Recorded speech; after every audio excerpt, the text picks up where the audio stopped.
Hello and welcome back to The Broke Show. I'm your ever-present host, George Robert, and with me tonight I have a very special guest, Mr. Alex Heath. Good evening. Good evening. How are you, Alex? I'm smashing, absolutely smashing. Yeah, I've had a good weekend. I've basically played the PlayStation most of the day today. Nice. Powered through a run, so then I don't feel bad about eating Ben and Jerry's ice cream. Was that the 25-minute run you and did? Jerry's. It was, yes, a 25. Wait, hold on. How did you know about that? Meg put in an Insta story up. Oh, mate, But livid. smashing it, guys. Absolutely livid. Think consent to it. Oh, cheers. It's very difficult. It's the catch to 5K. You get to a certain week and you just go, not at all, not a chance. Not anymore. And you power No, through. You power through. And then you get home, Ben and Jerry's. Yeah. Yeah. What Ben and Jerry's flavour? Yeah. Good. Netflix and chilled. Well, they're all delicious, but I'm not familiar with that flavour. Well, let me tell you about that flavour. Ben and Jerry's Netflix and Chills has a mix of peanut butter. It has some chocolate brownie chunks. A bit of salted pretzel in there as well. And I gotta say, I was hesitant about the idea of a savoury kind of pretzel going in there. But my God, I just keep going back for more. And you know what? I, Alex Heath, swear by Ben and Jerry's ice cream as the only ice cream to have after dinner. Ben and Jerry's, if you're listening, I am open to endorsements anytime today. Alex Heath loves Ben and Jerry's in his mouth. Oh, yeah. Just right up on in there. Mm-hmm. Ben and Jerry's, the only ice cream what about you, endorsed George? by The Broke Show. Yeah. We're going to get taken down for product placement. We will. We will. Well, I'm not eating the Ben right now. So, I'm not eating the Jerry and Ben's right now. Frozen dairy product. I'm not eating. Yeah.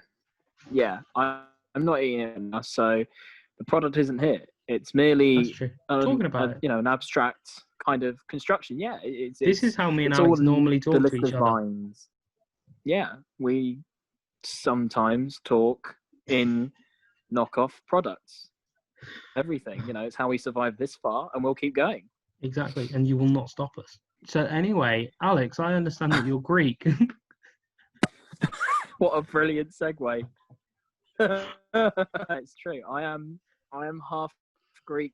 My mother is her parents were from Cyprus. Both of them came over to England in the 50s. They didn't meet in Cyprus despite coming from the same village. They met in England in Camberwell, where they both moved, and they met each other, and then they obviously did the usual, fell in love, and all that kind of stuff. And yeah, then they had my mum, my uncle, and my auntie, and they are all incredibly well, I suppose if there happens to be any English Greeks out there, you'll know exactly what I mean by when I say that they are very English Greek. And there's a certain twang to their accent that is just, that's it. That is how they speak, and you can hear it a mile off. But yeah, so yeah, absolutely. I am half Greek, Cypriot, and I love the Greek myths as well. I suppose part of it helps, being half of where some of that comes from. And so I have been looking at some of the Greek legends, because obviously, we are just told things, and we just kind of end up believing them. Today it's just a little mini-sode with me and George, and we're going to be looking at first going way back to Greek legends and myths and things like that. And we were looking at whether some of those popular things we believed are actually true, courtesy of some research I did in the space of about 20 minutes. The Chelsea match was on, guys. I had to watch it. Okay, I had to watch it, and I am but a humble man, and I could not focus on two things, and I got confused and flustered. I cried, I laughed, and here we are. Here we And are. then we're also going to look at some Warriors. urban legends that George has as well. So my Greek mythology story is going to That's be right. about how a stake led to the Trojan War. Not a stake that you stick things on, but a beef steak led to the Trojan War. And then contemporary urban legends we're going to talk about a bit. Yeah, and there you go. That is our little episode. Significantly less chaos than usual. Well, I don't know. There might not. There might be just as much, but yeah, there you go. It's just me and George's sweet nectar That's voices. the one, yeah. The story of the Trojan horse. So, as we all know, Trojan horse. Greeks use a giant wooden horse as a supposed gift for the Trojans, and the Trojans went, "Oh my God, what a lovely gift!" It wasn't a gift. It was exactly what caused their downfall. Well, one of the many things that caused their downfall, because they took it in, and the Greek soldiers jumped out and slaughtered and did what they needed to do in the first place. However, although according to the BBC, the good old Beeb, whilst it is true about the whole kind of sacking of Troy and all that, the whole apparently archaeological evidence shows that Troy was burnt down, but the wooden horse is apparently just an imaginative fable. Apparently inspired by the way ancient siege engines were clothed with damp horse hides to stop them being set alight by fire arrows. Oh, Mental.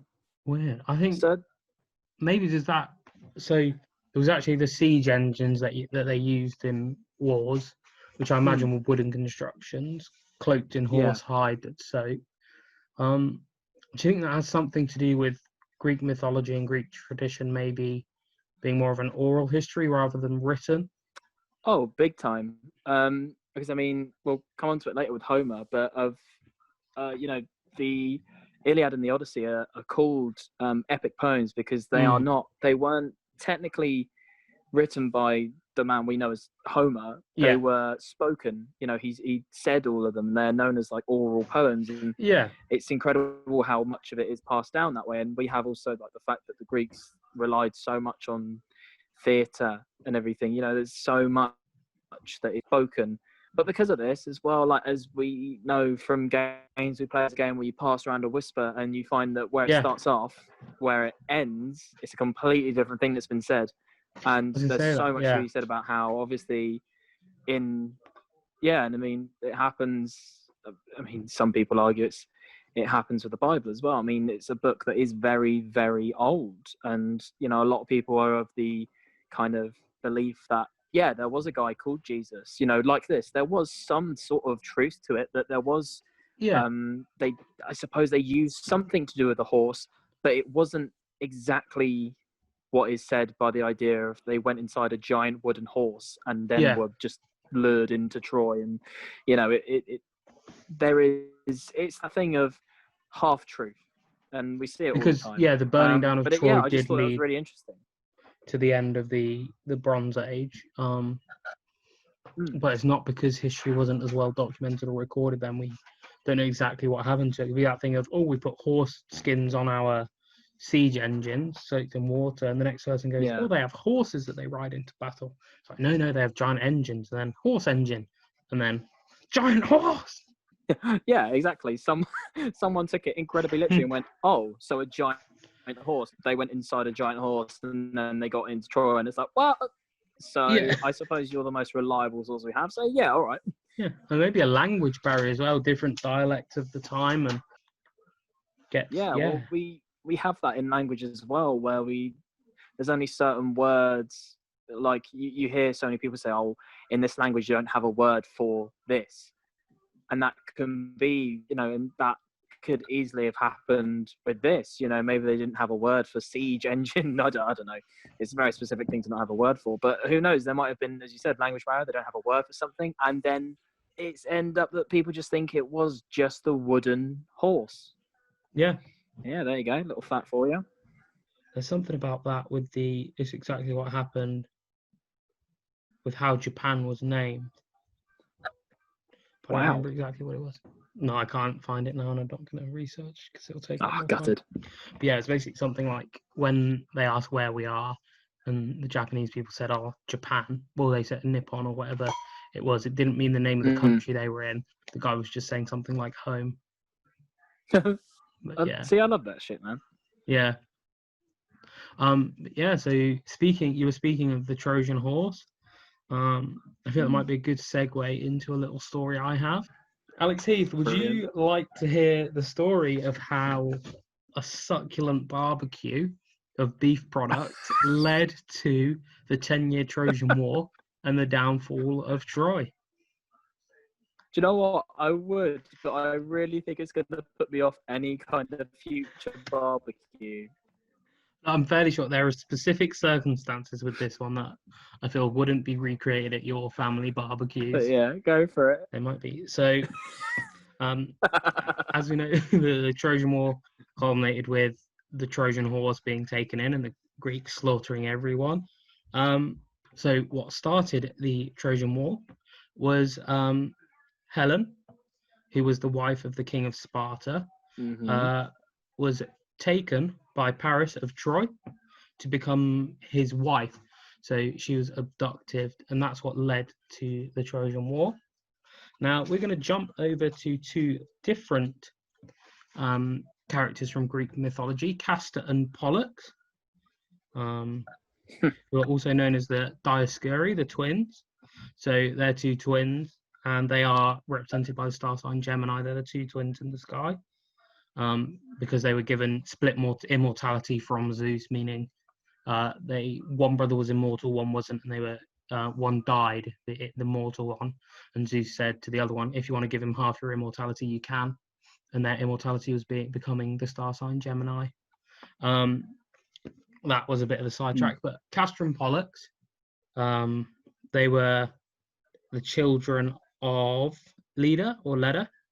Castor was the son of Tyndareus, which probably is butchered pronunciation, who was the king of Sparta, and Pollux was the son of Zeus. Now, Tyndareus had a brother whose name was Apharius, and he had two sons as well, Lynceus and Idas of Messenia. And these cousins, what happened was basically the four cousins, Castor, Pollux, Lynceus, and Idas, went out on a cattle raid, and they basically got loads of cattle. They caught them, they killed a few, and they started cooking them. And so what happened was afterwards, once they cooked some, they were going to divide it up. They butchered, quartered, and roasted a calf, and they divided it in four. But before they ate, Idas, so one of the brothers, the cousin of Castor and Pollux, said, "Hey, how about we divide it into two parts? So only two people here will get the full, they'll have half of the raid each." He said, how can we decide who has this? Maybe whichever cousin or pair of cousins finish their meal first, get all of the cattle. Castor and Pollux agreed to this. They're like, yeah, for sure, we're up for eating competition. Whoever eats their portion, their quarter of a cattle first, well, half a cattle for the cousins, whoever eats it first gets to have the full spoils of the cattle raid. Now, Idas, historically, was a large gentleman, quite girthy, with a large appetite. So as soon as they started eating, Idas ate his and his brother Lynceus's portion before Castor and Pollux had even started to eat. So he basically yammed everything. I was like, these are our cattle now. I could probably eat some more. So that happened. Castor and Pollux we agreed to this. It's fine. We said whoever finished first got all the cattle, but we're going to get revenge on you. So time passed. They let it mellow. They were friends again. But they were visiting their uncle's home in Sparta. The uncle was on his way to Crete. So he left his wife, Helen, in charge of entertaining the guest, which included the four cousins, as well as Paris, who was Prince of Troy. So what happened? Castor and Pollux were like, sick. The king's not here. We can be dickheads and we can get our revenge. So they made an excuse. They left the feast and the festivities, and they set out to steal the cousin's herd, so the herd of cattle that they now had. So Idus and Lynceus, they left. They realized their cattle weren't there, and so they set out to go home to see what had happened. Helen was left alone with Paris, who then kidnapped her, which led to the Trojan War. So that is how a succulent steak led to the Trojan War. My God. Do you know what? I think I want to take my chances and see what meal I can have next can lead to a 10-year war. 10-year war that leads to the downfall of a civilization. Who knows? Maybe my next Mackie D's will just lead to the downfall of whoever can finish their fillet of fish first. Get to my car. And because of that, we no longer have the Czech Republic. But Idus was he's like a mortal guy who ate half a cattle in no time and out-ate Pollux, who was the son of Zeus.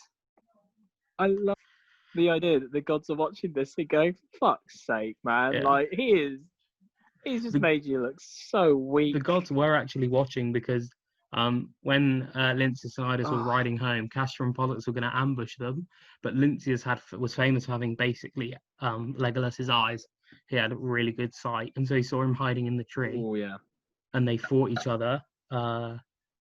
Lynceus got killed, and Castor got killed. No, Lynceus got killed. Then Castor got killed. Then Idus was going to kill Pollux, and Zeus saw this and just smited him. And then Pollux was like leaning over Castor's dead body, and that's when Zeus said, "Hey, you can give him half your immortality if you want."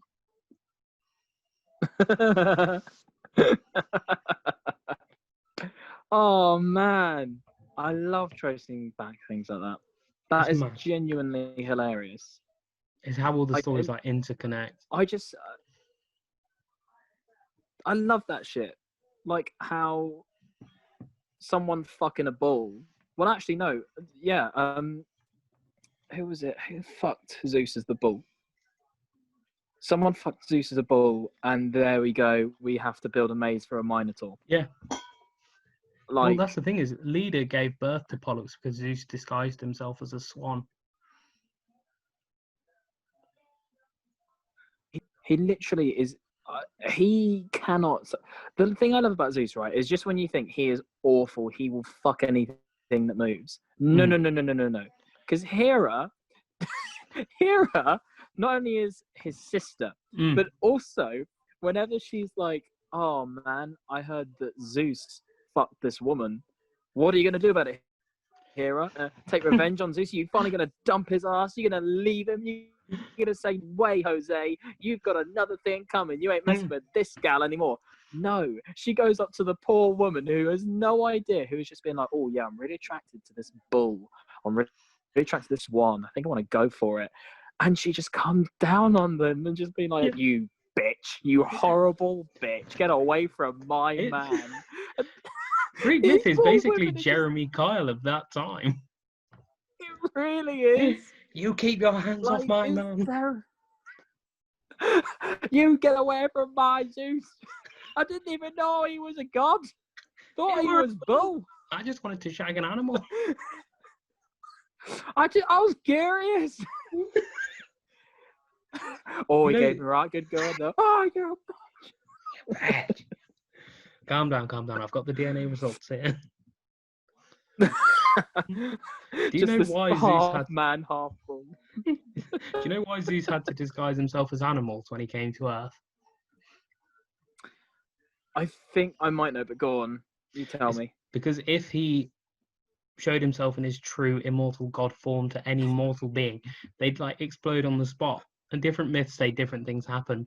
Some of them were your genitals would melt first, and then the rest of you would follow.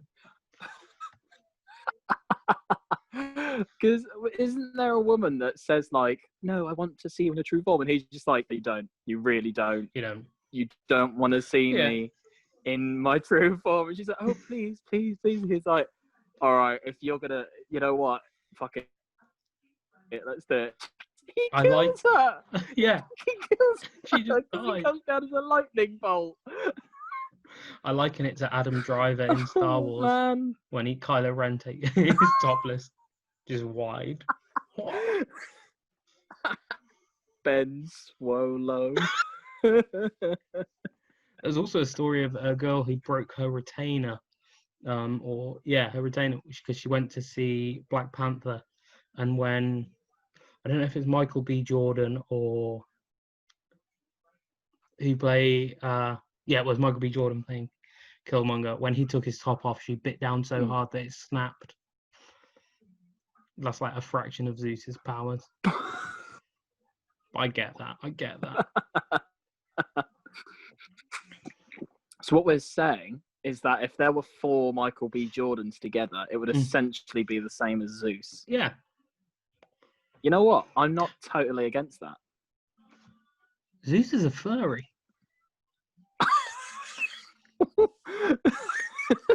Disguises himself as animals and has sex. Oh my god, he is a furry. Holy shit. Or maybe this were into that. Maybe it's an ancient Greek thing. Maybe it was like, hey, just ripple an old woman. Oh yeah. So like the brazzers of like 5th century BC. Furries are truer to the original artistic form of ancient Greece than trained actors.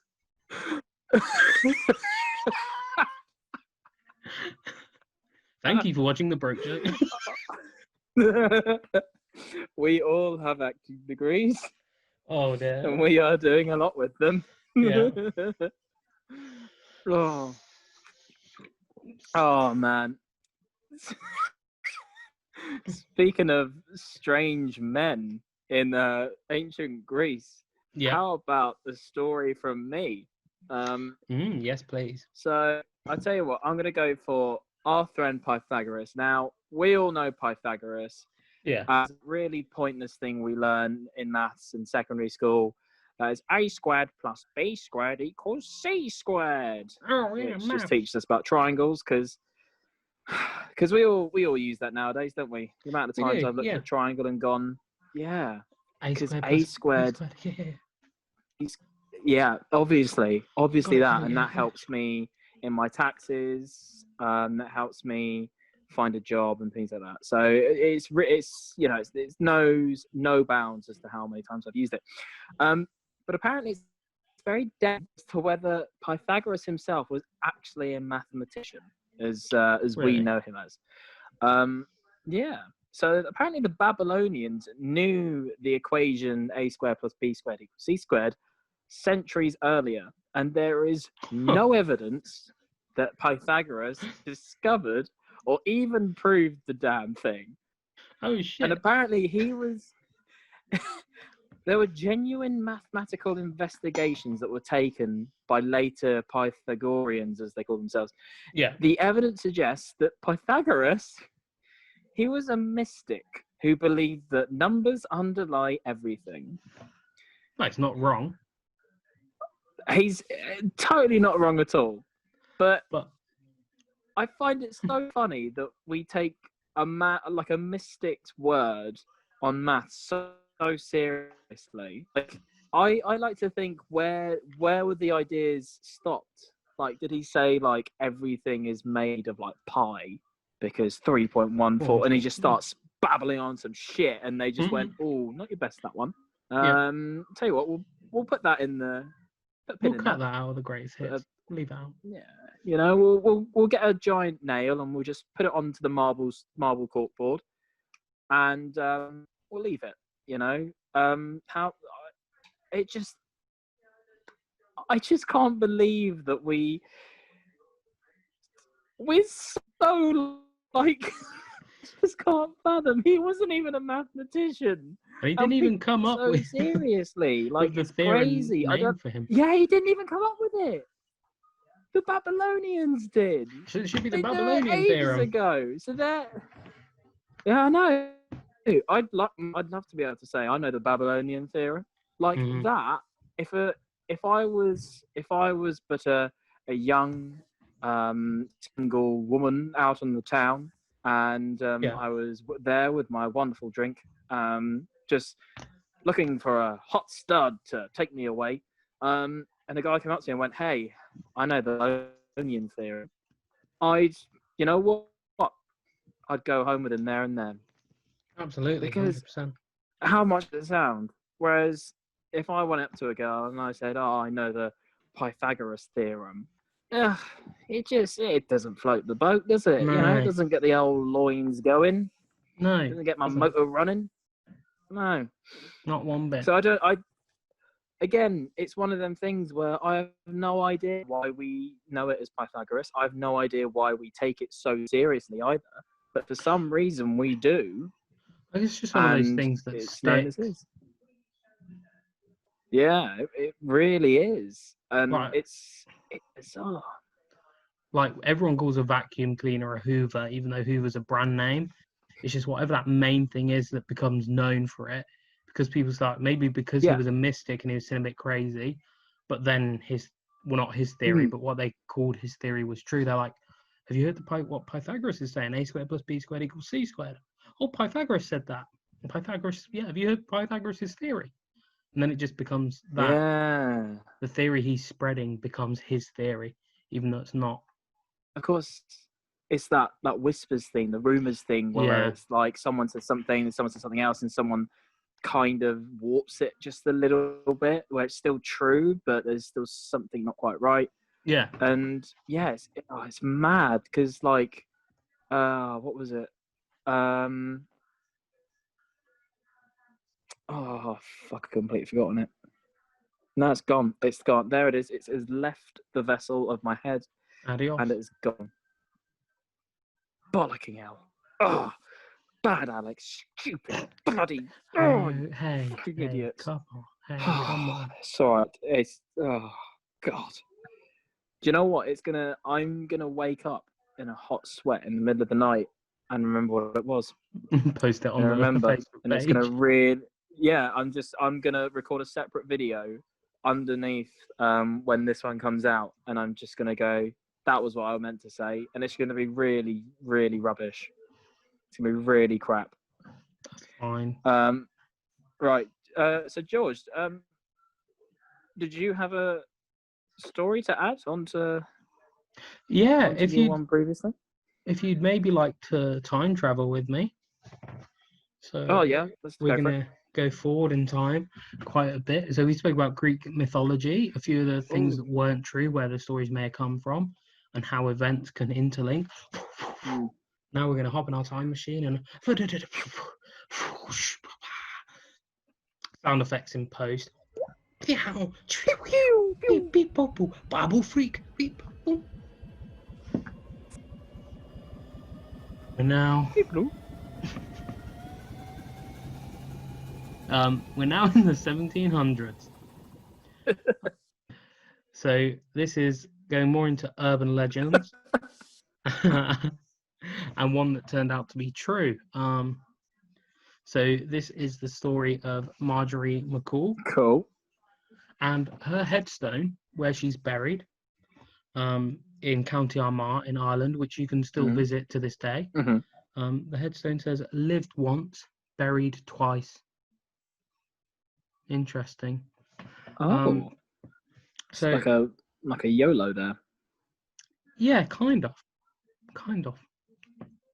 So Alex, what can you tell me, if anything, about maybe the things that happened around graveyards in the 1700s? Maybe a term such as sack 'em up or resurrectionist. Sack 'em up. Yeah. Sack 'em up. I mean, it's an interesting one, isn't it? Well, I'll tell you one thing. Mm-hmm. 1700s sound like one of them times where it's like I would hate to be alive in any sort of way. Like nothing, unless I was rich. Yeah. Like fuck that, you know, for a laugh. Well, it's interesting because sacking them up is a way that people could make money. Maybe you've heard Ooh. of a couple of famous people called Burke and Hare. Yes. Apparently they have a strip club in Edinburgh. That's the Don't know one. if it's actually. Don't know if it's them that have it. But I know they have one. Well, they were turn of the beginning of the 19th century. But they were Oh, grave robbers. classic. Weren't we So all, eh? weren't we all? So our story that I'm going to offer to you tonight, centers a bit around grave robbers, but more specifically about the person they were trying to rob, one Marjorie McCall, who, as I mentioned, had the headstone lived once, buried twice. In 1705, she had a fever. Her husband was deathly worried about her, and eventually she did pass away. At the time, they were worried about fever and infection, so they buried her very quickly for fear that the fever would spread from her body. In the haste to bury her, her finger had swollen, and they were unable to give it time to decrease in swelling and remove a valuable ring from her finger. This news spread, and after she was buried, she became a prime target for body snatchers because, of course, they could cash in on selling the corpse to scientific experiments or wherever they sold corpses to. But also they could sell the ring. The evening after she was buried, so the night after she was buried, before the soil had even settled, two grave robbers showed up and they started digging. They tried to pull the ring off of her finger, but unable to do so, they decided to cut the finger off. As soon as they cut into the finger, they noticed something strange. It started spurting blood, and as soon as blood was drawn, Marjorie sat bolt upright and screamed in pain. We're not 100% sure what happened to the grave robbers. Some people say that one of them dropped dead on the spot from fright. The other ran away. Other stories said they left quickly, never to rob graves again. Marjorie climbed out of the coffin and she made her way back home. Now, her husband, John McCall, was a doctor. He was at home with his children, and he was obviously still grieving because the night before he buried his wife. He heard a knock at the door, and he said to the children, "If your mother was still alive, I'd swear that was her knock." When he opened the door, he found Marjorie stood there in her funeral wear, so dressed in her burial clothes, blood dripping from her hand, but she was very much alive. Unfortunately, the instant he saw her, he dropped dead from shock. He was buried in the plot that Marjorie had been dug up from, so he was buried in her grave. Marjorie lived many more years. She had several children. When she did finally die, she has returned to Shankill Cemetery in Lurgan Island, where her gravestone still stands, bearing the inscription, "Lived once, buried twice." And that's the story of Marjorie McCall. So it was Amazing. a bit of an urban legend. Absolutely amazing. But then an Irish historian actually researched and he found there were 7 people living in Lurgan around the time called Marjorie McCall. There was one of them married to a John McCall, and he did the research and found that these events were true and found her gravestone, which bears that inscription, and it's become a bit of a tourist hotspot, a dark tourist place to go.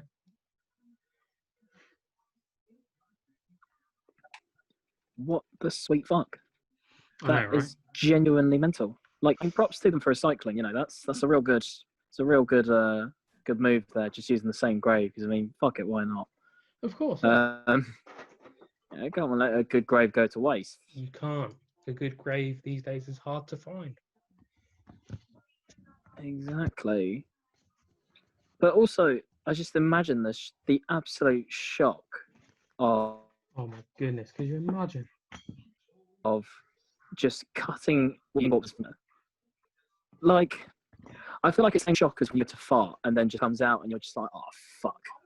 You know, it's like, I'm not expecting this at all. I'm not expecting it, and I don't know what to do. So you just kind of, it's that fight or flight, really, isn't it? You know, do you go with it or you just leave the room and sort yourself out? Yeah, exactly. You know, blame it on someone else. Go, oh, fucking hell, mate. You like one go, wouldn't you? Obviously, there's no one else to blame it Works on every when time. you're Works resurrected every from time. the dead.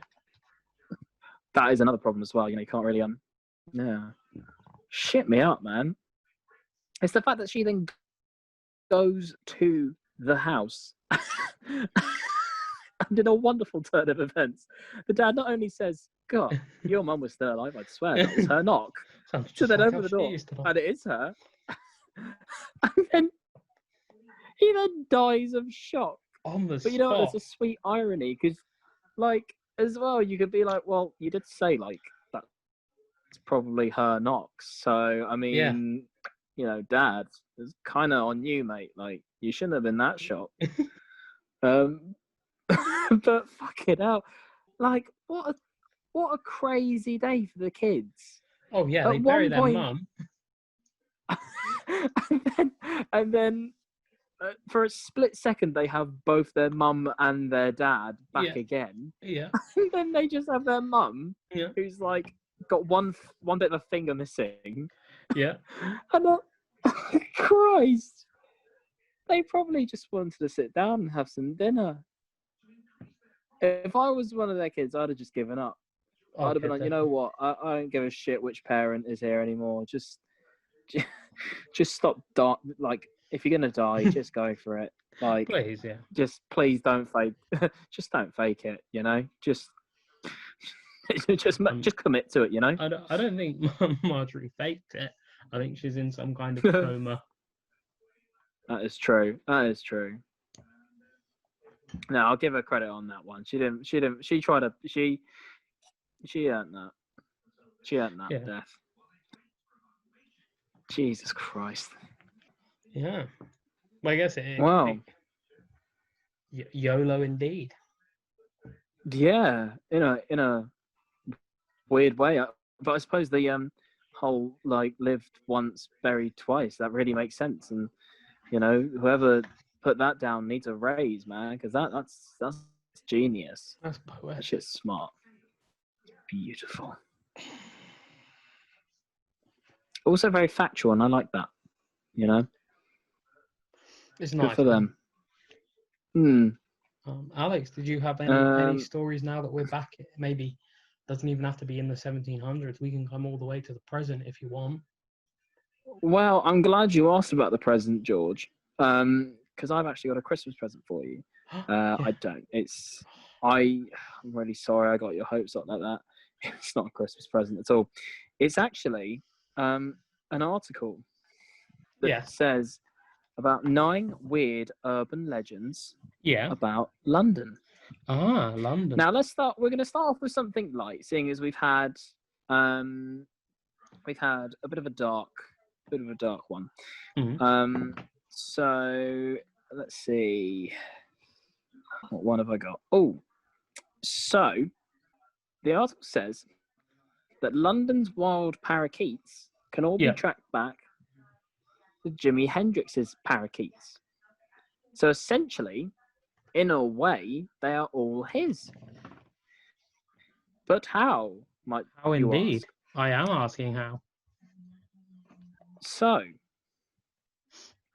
Jimi Hendrix owned a flat in Mayfair in the 1960s and was known to have a couple of rose-ringed parakeets, the very same breed that now roam wild. Urban legend says that he may, obviously being the crazy rock star he was, have released the original breeding pair from Carnaby Street and just, they went at it. And there you go. We have a load of parakeets just roaming around London, which explains it. Apparently there's around 60,000 oh my goodness of these rose-ringed parakeets. I mean, I love how one event of a rock star letting his birds out. That's like a complete change in the ecosystem. I mean, I really want it to be true, like, because it was so cool to be like, see that parakeet? That's Jimi Hendrix's. I don't know why. It just because I mean, I feel like if he was still alive, he would literally be going around claiming every single parakeet. I mean, wouldn't you? Like, it would be great to say like, that parakeet, technically that's mine. Mm-hmm. That's my great grand parakeet. Yeah. Babies. Yeah, they just went at it, just like a me. They Mm. took after and they just free love all over the shop. And now London is Free owned love by on the Free Love Highway. parakeets. Oh yeah, get on, everyone on the love train Mm-hmm. because it's a bit delayed and we kind of need to move it along. Classic love Absolutely. train. So speaking of transport, Yeah. I'm really these segways, they're harder than they look, honestly. It is And I hard don't to know do a how good commentators do segue. it. Do you know who does it well? Who? ITV2, Yes. Family Guy, all the time. Fair play. Whoever does that, you have our approval. So speaking of transport, so this is a really weird one. This is less an urban legend and more of like a really weird fact that is one of them ones where it's like technically it is true. So there are no roads in the city of London. Okay. What's the definition of the City of London?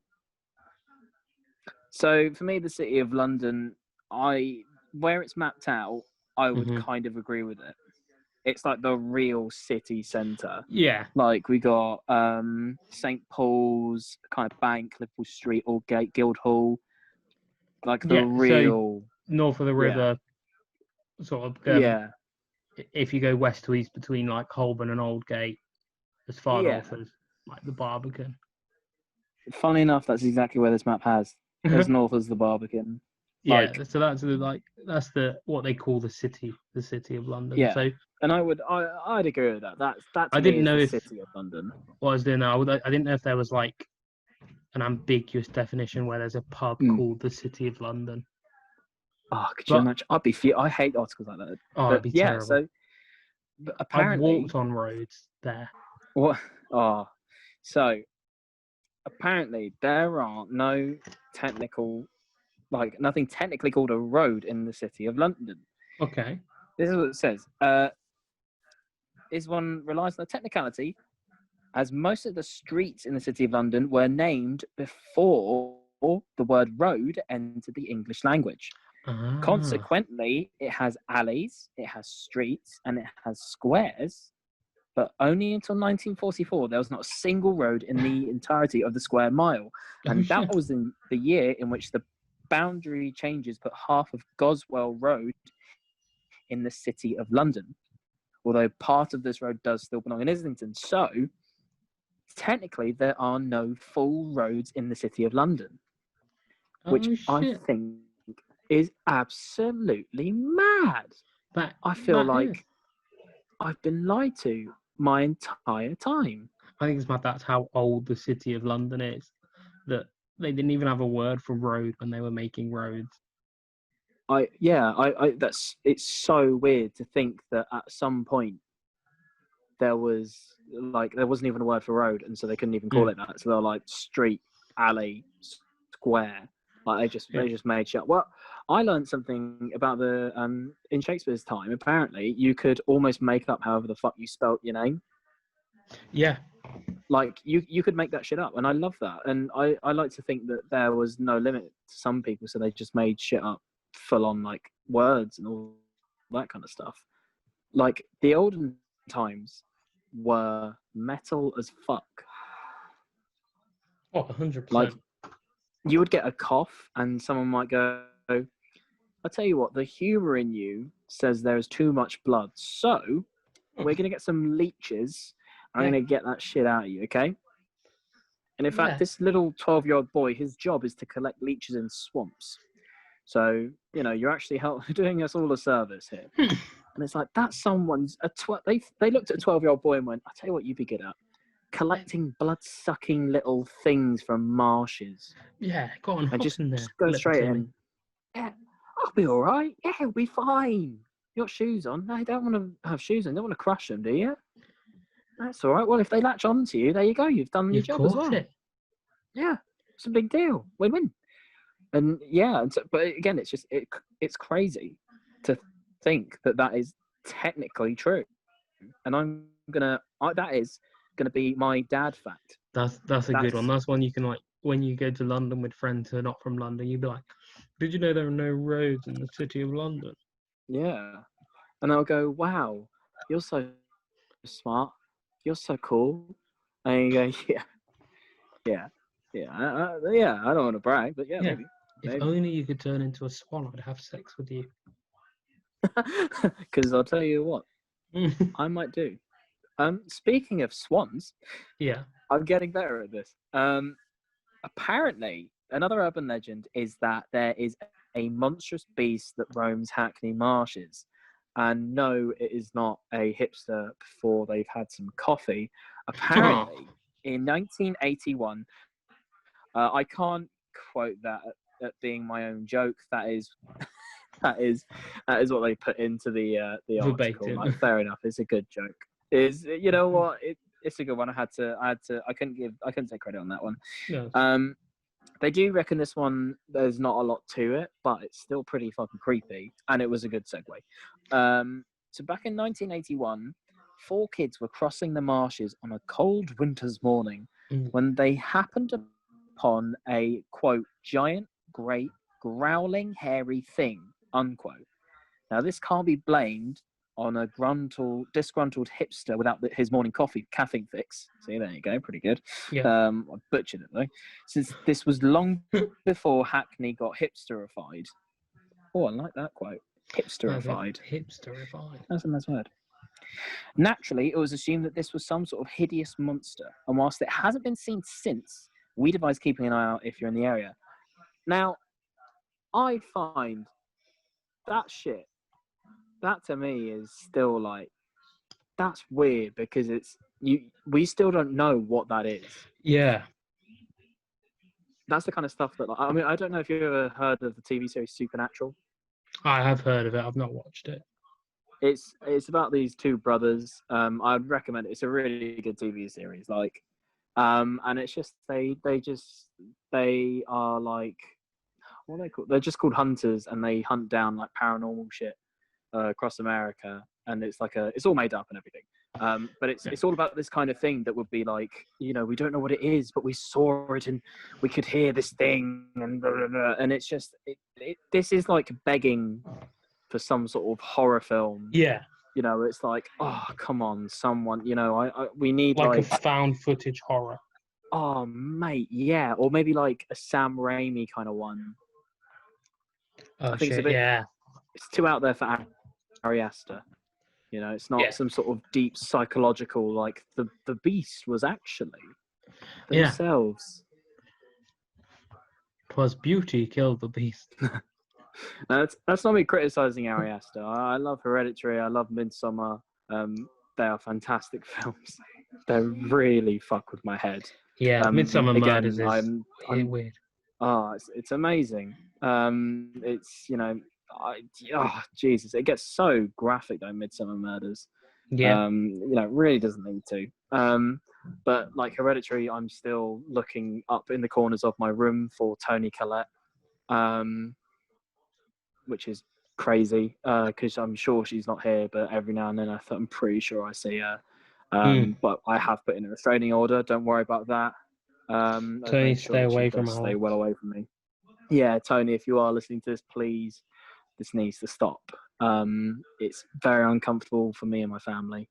I'm flattered, but really, it's just a bit strange now, isn't it? It is. But yeah, this kind of shit just it fascinates me because I'm sure we've all been like walking back, you know, on a night out, like, and we've all kind of, I don't know, I mean, we both went to university in Bournemouth, and you know, there's, so obviously all the clubs are in the town centre, and there's a big kind of park, huge park with a massive field. And, you know, it's like, if you want to avoid getting a cab home because it's expensive, you might just walk through there to get to Winton. Problem is on your own, that place is terrifying. Now, nothing's happened there. There's been no, like, horrific murders. There's been no, like, there's never, from what I know, there's not been much crime that's been, like, freaky kind of shit, like satanic cult or whatever. No. Or, like, there's some beast roaming. But it makes you so uncomfortable that maybe if you heard something, you would absolutely brick it and you would just fucking bolt the way out of there. Oh, yeah.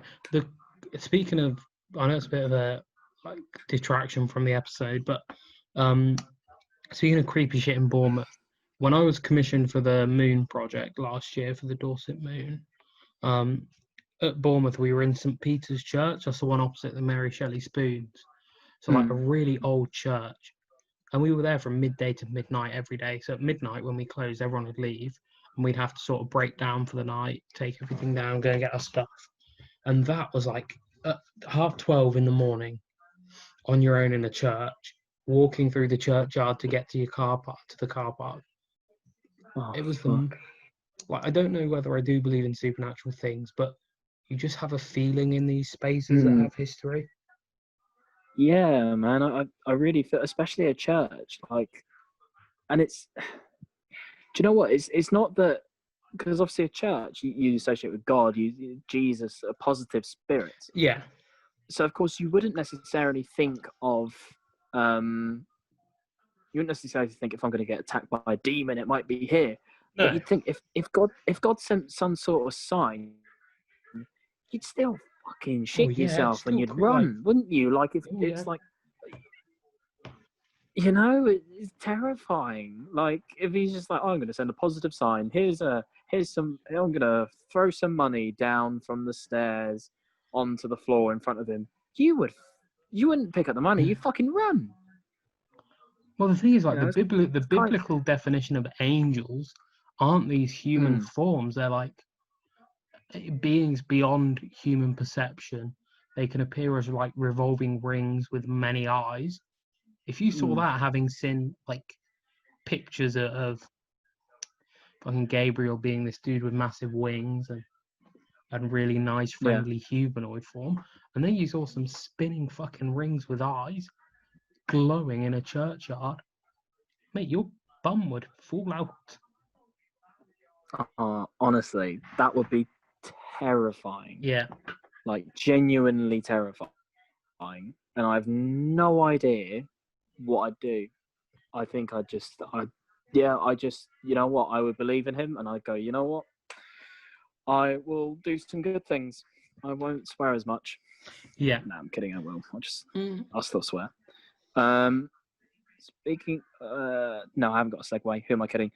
So one that really caught my eye, and apparently is very popular. Some of our listeners might have heard this. I've never heard this guy before. I have. I think I know who you're going to talk about. Spring-heeled Jack. Yeah. Yeah. So what I've got down here, George, and you can enlighten me after I've read what I've got. What I've just seen on this article. Now, for anyone that doesn't know Spring-heeled Jack, apparently in this article, the urban legend says that apparently he still torments London. Who knows? But apparently he's got long claws, he vomits fire, and he jumps higher than an Olympian. But Alex, isn't that just Jack, you when you've had a spicy kofta kebab after a night out?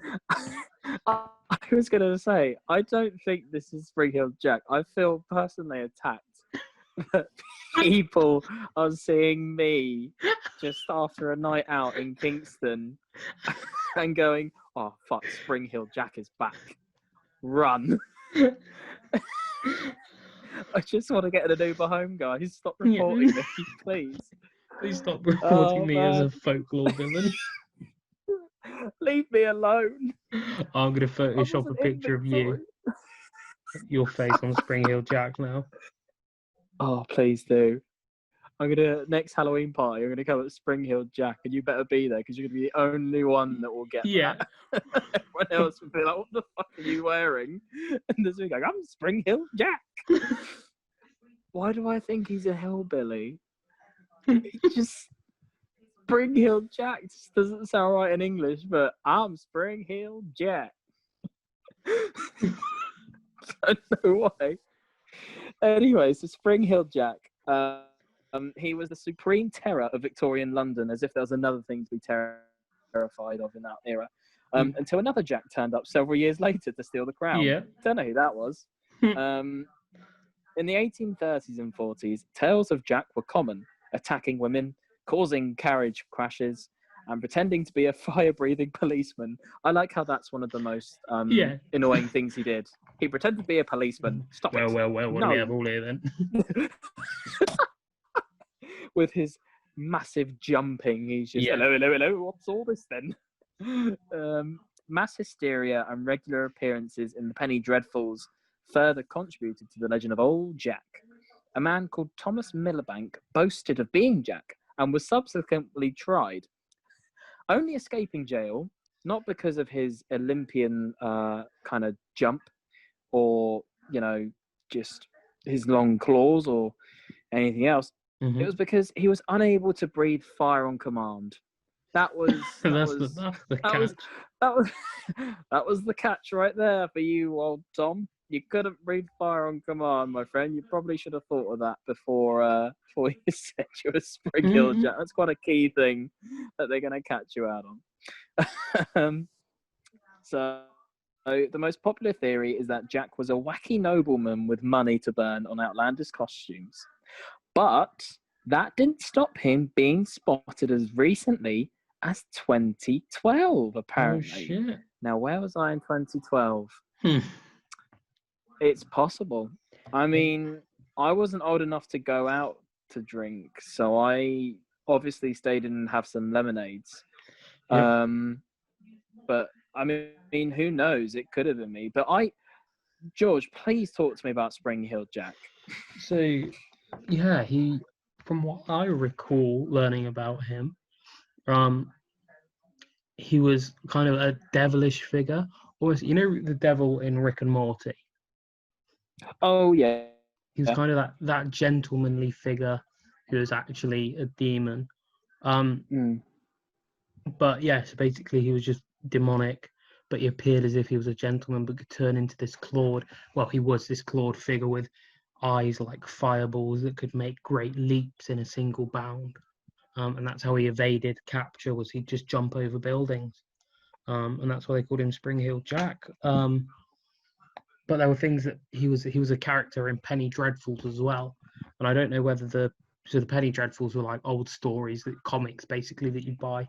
And I don't know if they came first and then it became Spring Hill Jack, or because of Spring Hill Jack became the Penny Dreadfuls. But he's just a figure, much like the other Jack the Ripper, that terrorized London, would attack people, and no one knew who he was, and he had these abilities to disappear into the morning mist.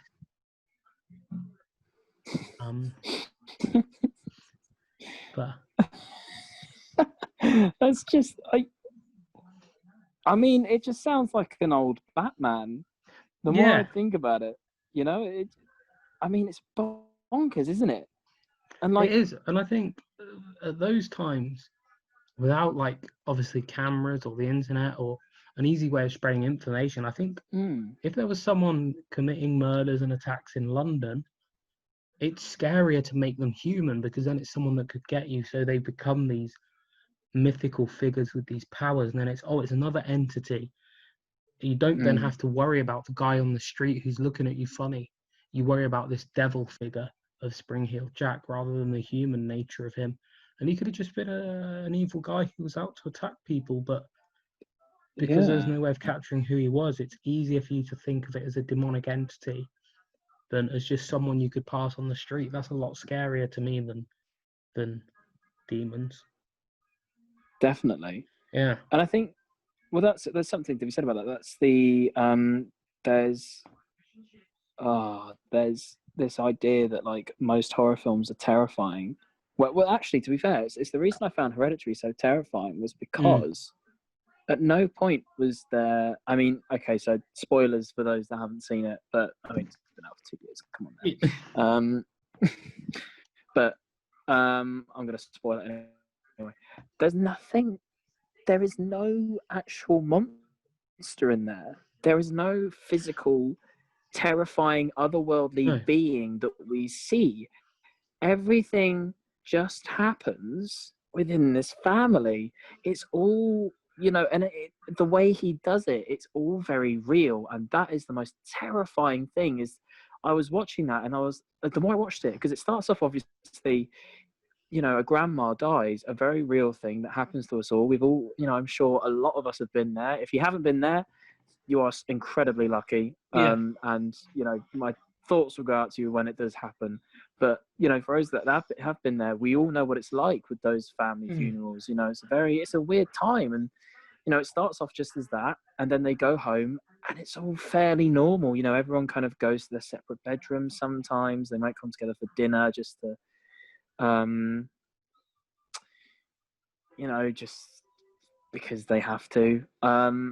And suddenly you find yourself sitting there going, hold on, we started off at a funeral for the grandma, and now we're in the middle of a fucking cult that is surrounding this family.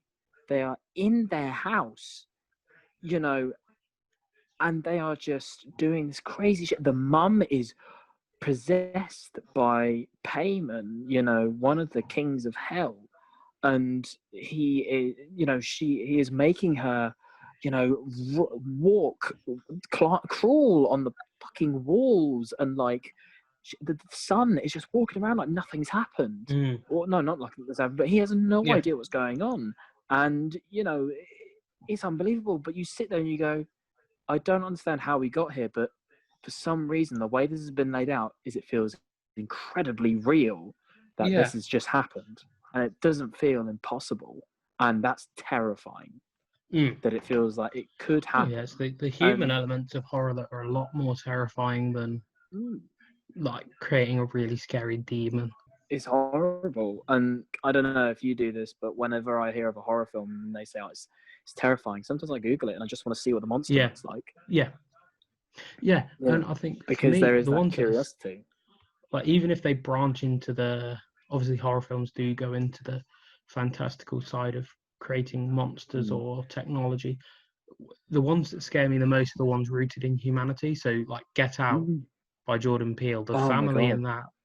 Although what they do is sci-fi, I guess, the sort of concept of transporting someone's consciousness into another body is that like fantasy element of it, the sci-fi, not real science, pseudoscience, I guess. The motivations behind the family and the people, like they're real people that you see every day that actually believe that. I think Jordan Peele's just a master of that. It's crazy, and I think he's fantastic. I haven't seen Us yet, but I really need to. No, I've not watched Us. But it's I think that that was the Victorian age as well. Like the Victorian age was terrifying like from what I hear about it more and more. Oh yeah.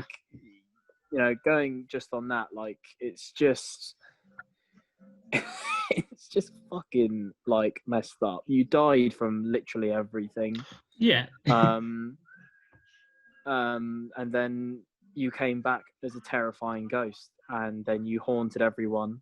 So if you were alive, it was horrible because you had the risk of death at any point, and also you were probably getting haunted by the shit ton scary stuff. But then if you were dead, well, you were dead. You weren't really you were dead. A ghost. You came back, yeah. Yeah, so it's like didn't really win. No one won in that time. Nobody won. There are times that as messed up as 2020 as it is, like I'm so glad that I'm not alive in the Victorian age. Oh, 100%. Yeah. I think that we've segued and we've been on tangents. We've been on a wonderful journey of history, and we have. We really have. We've been in quite the time machine. We have. We've leapt around in our time machine this evening. Alex, I think, is there any more stories or anything else you'd like to add, or should we round up there? I mean, I suppose I would just have that, the advice of not to wage some sort of, epic battle or war that would last maybe 10 years plus. Absolutely. Just be mindful of that, guys. It's 2020, so it's that kind of year. Anything could happen. Yeah, I'd say if you argue with your cousins, don't have a barbecue with them and wager your cattles.